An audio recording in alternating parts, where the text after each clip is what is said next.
ताला खोलने के लिए चाहिए चाबी, देहाती में कहे तो किल्ली, और जो हर किस्म का ताला खोले वो कहलाए गुर किल्ली, यानी मास्टर की, मास्टर चाबी।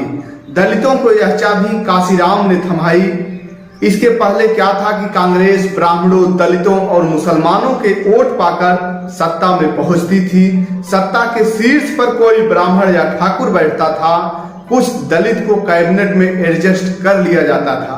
सन 1982 में काशीराम ने अपनी पुस्तक द चमार युग लिखी, जिसमें उन्होंने जगजीवन राम, रामविलास पासवान और रामदास अठावले जैसे दलित नेताओं का वर्णन करने के लिए चमार शब्द का इस्तेमाल किया था।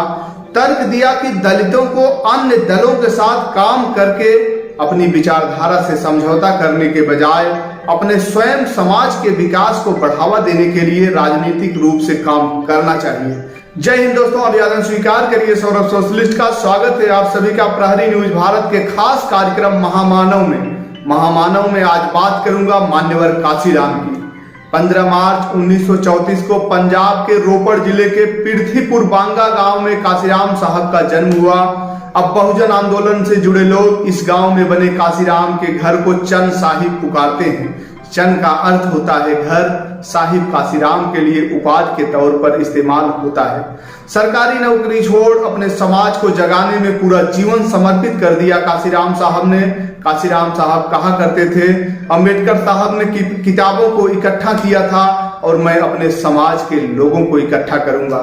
शुरुआत कहां से होती है, आइए इसकी बात करते हैं। काशीराम को 1957 में पहली सरकारी नौकरी मिली सर्वे ऑफ इंडिया में, मगर उन्होंने बॉन्ड साइन करने से इनकार कर दिया।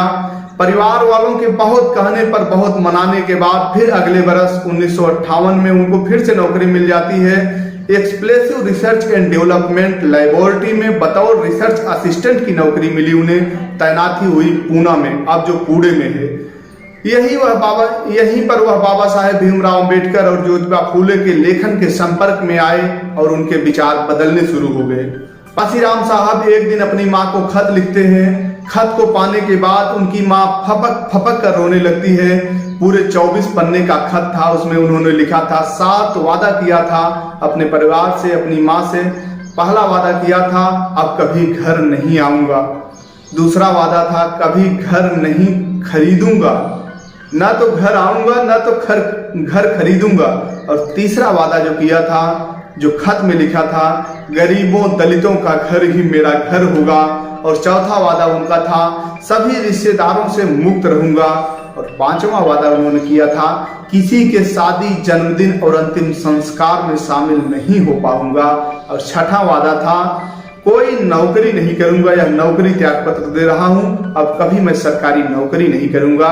और 7वां वादा जो किया था, जो खत में लिखा था, जब तक बाबा साहेब अंबेडकर का सपना पूरा नहीं हो जाता, चैन से नहीं बैठूंगा। काशीराम ने इन प्रतिज्ञाओं का पालन ताउम्र किया। वह अपने पिता के अंतिम संस्कार में भी शामिल नहीं हुए। काशीराम जिस जमात की लड़ाई लड़ रहे थे, वह कई चीजों से जूझ रही थी। जाति, अशिक्षा, गरीबी। उन्होंने तय किया कि अशिक्षा व जातिवाद की बेड़ियों को तोड़कर सत्ता के शिखर तक पहुंचना है। और यहाँ पहुंचने के लिए कलब का कुर्ता पहनकर, गांधीवादी बातें कर अपनी बिरादरी का भला नहीं होने वाला था। वह सेकंड हैंड कपड़ों के बाजार अपने लिए पैंट कमीज खरीदने लगे थे। कभी नेताओं वाली यूनिफॉर्म काशीराम ने नहीं पहनी। बाद के दिनों में सफारी और सूट पहनने लगे थे। काशीराम ने सीधे अपनी पार्टी का संगठन नहीं खड़ा किया। 1964 में उन्होंने Republic party of India join की। आजकल इसी के एक धड़े अठावले गुट के नेता रामदास एनडीए के सहयोगी हैं। कुछ ही बरस में काशीराम को समझ आ गया कि Republic party of India RPI चुनाव में हिस्सा तो लेती है, मगर सरकारी गैर सरकारी क्षेत्रों में जो दलित, पिछड़े, शोषित तबके के लोग, उन्हें साथ लाने का कोई प्रोग्राम इनके पास नहीं है। सत्ता में बने रहने का और औजार के तौर पर इस्तेमाल करने के लिए भी जिस डिजाइन की जरूरत है, वह इस संगठन में नदारत है। फिर काशीराम ने पूरे देश में घूमना शुरू किया, अलग अलग तबके के लोगों से मिले, दिक्कतें समझी। कुछ ही दिनों बाद, यानी अंबेडकर के जन्मदिन 14 अप्रैल को, all India backward minority community employees federation BAMCEF का 1973 में गठन किया गया। 6 दिसंबर 1978 को इस संगठन को नए सिरे से दुरुस्त किया गया। इसके बाद बना DS4 यानी दलित शोषित समाज संघर्ष समिति। साल था 1981। संगठन के कामकाज के सिलसिले में काशीराम ने जब देश घूमा तो उन्हें सबसे ज्यादा गुंजाइश उत्तर प्रदेश में समझ में आई। पंजाब में भी अच्छा रिस्पांस मिल रहा था। इसके बाद काशीराम साहब ने 1984 में राजनीतिक संगठन BSP यानी बहुजन समाजवादी पार्टी का गठन किया। उसके बाद चुनावी राजनीति में कूद पड़े। काशीराम साहब हमेशा कहा करते थे, पहला चुनाव हारने के लिए, दूसरा चुनाव हरवाने के लिए और तीसरा चुनाव जीतने के लिए लड़ा जाता है। खैर, पहले चुनाव में इंदिरा लहर के दौरान BSP का खाता नहीं खुला, मगर हिम्मत खुल गई। दलितों की अपनी पार्टी उत्तर प्रदेश में जड़े जमाती मनुवाद और ब्राह्मणवाद को खुले आम गरियाती। गांधी और कांग्रेस को सिरे से खारिज कर दी। इस दौरान सधे हुए शब्द नहीं तराशे जाते, खूंखार और खुरदुरे ढंग से कहा जाता था। इसी दौर में नारे आए थे, ठाकुर ब्राह्मण बनिया छोड़ बाकी सब है DS4, या फिर तिलक तराजू और तलवार इनको मारो जूते चार। ऐसे गगनचुंबी नारों से पूरा प्रदेश गूंजता था। 1988 में काशीराम उस समय के भावी प्रधानमंत्री BP सिंह के खिलाफ इलाहाबाद सीट से चुनाव लड़ा। प्रभावशाली प्रदर्शन किया, लेकिन 70,000 वोटों से चुनाव हार गए। उसके बाद वह 1989 में पूर्वी दिल्ली लोकसभा निर्वाचन क्षेत्र से लोकसभा का चुनाव लड़ा, लेकिन चौथे स्थान पर रहे।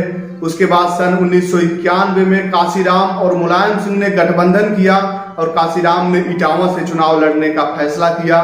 काशीराम ने अपने निकटतम भाजपा प्रतिद्वंदी को 20,000 मतों से हरा दिया और पहली बार लोकसभा में प्रवेश किया। रिसर्च बताते हैं, लोग बताते हैं कि उस चुनाव में मुलायम सिंह यादव ने काशीराम की बहुत मदद की थी और अपने कार्यकर्ताओं को कहा था कि इन्हें लोकसभा भेजना है, आप लोग पूरी निष्ठा के साथ इनका सहयोग करिए और इनको चुनाव जिताइए।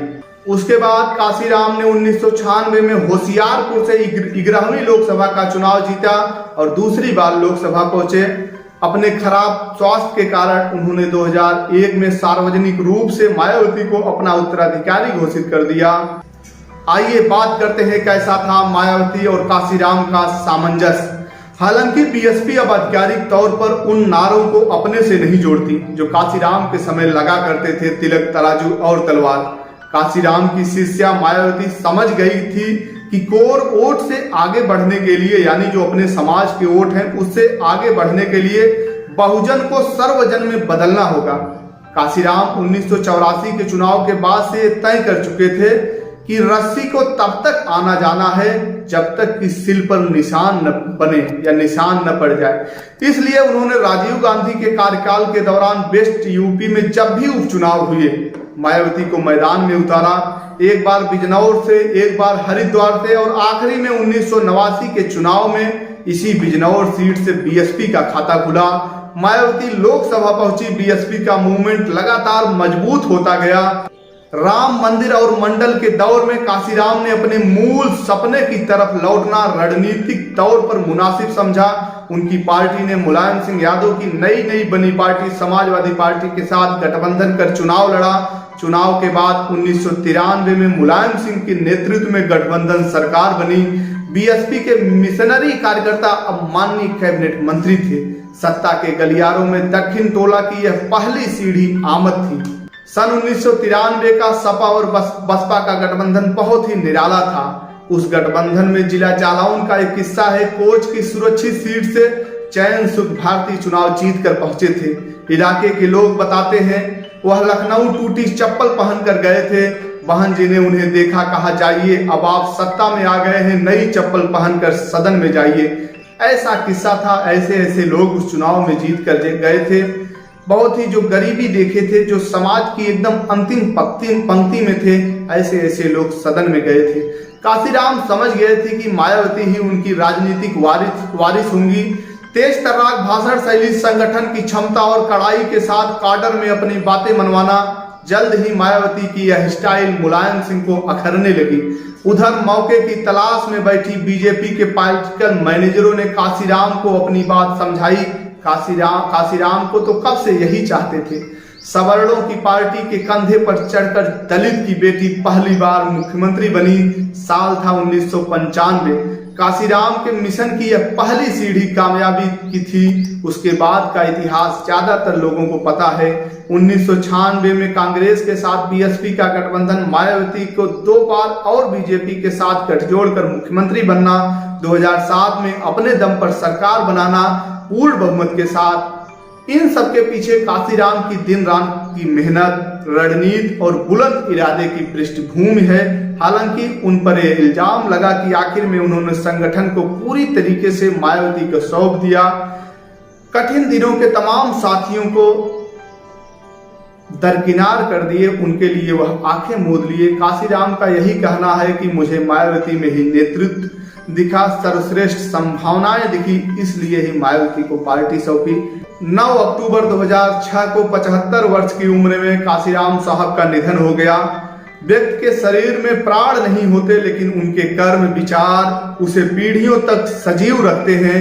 ऐसा ही व्यक्तित्व था मान्यवर काशीराम साहब का। वो भले हमारे बीच नहीं है, लेकिन उनके विचार अलग अलग रूप में हमारे पास हैं, जिससे हमें सदियों से उपेक्षित समाज को आगे बढ़ाने व समता मूलक समाज की स्थापना में अपनी भूमिका के निर्वहन करने का हौसला मिलता है। तो यह थी मान्यवर काशीराम साहब की कहानी। एपिसोड कैसा लगा आप लोग कमेंट करके अवश्य बताइएगा, अपने लोगों तक शेयर करिएगा। अंत में बस यही कहूंगा, व्यस्त रहिए, मस्त रहिए, कभी किसी का दिल मत दुखाइए, क्योंकि जिंदगी बहुत छोटी है।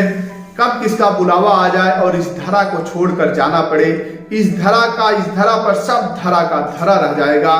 दीजिए इजाजत, फिर मिलेंगे किसी नई कहानी के साथ नई वीडियो में। जय हिंद।